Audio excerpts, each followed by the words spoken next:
অনেক দিন ধরেই প্রবলেম। হ্যাঁ হ্যাঁ মাথায় প্রায় ব্যথা করে নাকি? জি, চরম মাথা ব্যথা এই যে এক্স-রে রিপোর্ট দেখা যাচ্ছে। দেখা যাচ্ছে। হ্যাঁ দেখতে পাচ্ছেন? হ্যাঁ হ্যাঁ বুঝছেন? আসসালামু আলাইকুম, সবাই কেমন আছেন? আশা করি অনেক ভালো আছেন। তো সবার জন্য একটা ব্যাড নিউজ আছে। বাংলাদেশি দর্শকের কাছে কাইশা নামে পরিচিত জাপানিজ কমেডিয়ান শিমুরা গত 29 মার্চ করোনা ভাইরাসের কারণে মৃত্যুবরণ করেছেন। 20 মার্চ তার শরীর খারাপ হলে জাপানের টোকিও শহরে হসপিটালে ভর্তি হন, কিন্তু 2-3 দিন পরেই তার করোনা ভাইরাস ধরা পড়ে এবং তার কয়েকদিন পরে 29 মার্চ তিনি মারা যান। সো এটার কতটুকু সত্য আমি সেটা আপনাদেরকে দেখাবো। সো আপনি জাস্ট ফার্স্ট অফ অল গুগলে আসবেন, আপনি গুগলে আসে সার্চ করবেন শিমুরা ডেট। ঠিক আছে, আমি এন্টার করলাম। আমি গুগলের একটা ইমেজে যাই, আপনাদেরকে দেখাই শিমুরা ডেট। আসলে শিমুরাটা যে তাকে আমি দেখাই শিমুরা। ওকে, সার্চ করলাম আমি ইমেজ।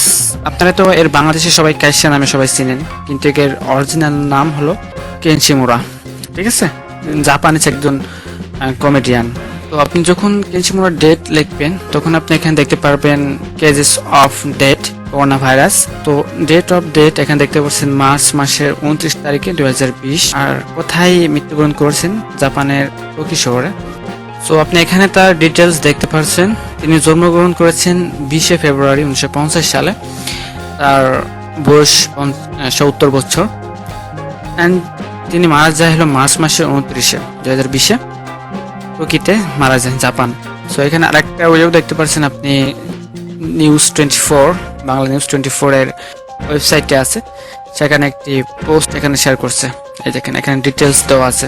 তার 70 বছর বয়স, করোনা ভাইরাসের কারণে মৃত্যুবরণ করছে, এর ডিটেলস দেওয়া আছে। আপনি এখান থেকে জাস্ট দেখে নিতে পারেন। কিন্তু এটা 100% শিওর যে কাইশা মারা গেছে। পপুলার একটা অভিনেত্রী মারা যাওয়াতে জাপানের সবাই হয়তো খুব প্রকাশ করছে। তো এতটুকু জানানোর জন্য আজকের ভিডিওটা করা হয়েছে। তো আজকের ভিডিও পর্যন্ত, সবাই ভালো থাকবেন, সুস্থ থাকবেন। খোদা হাফেজ।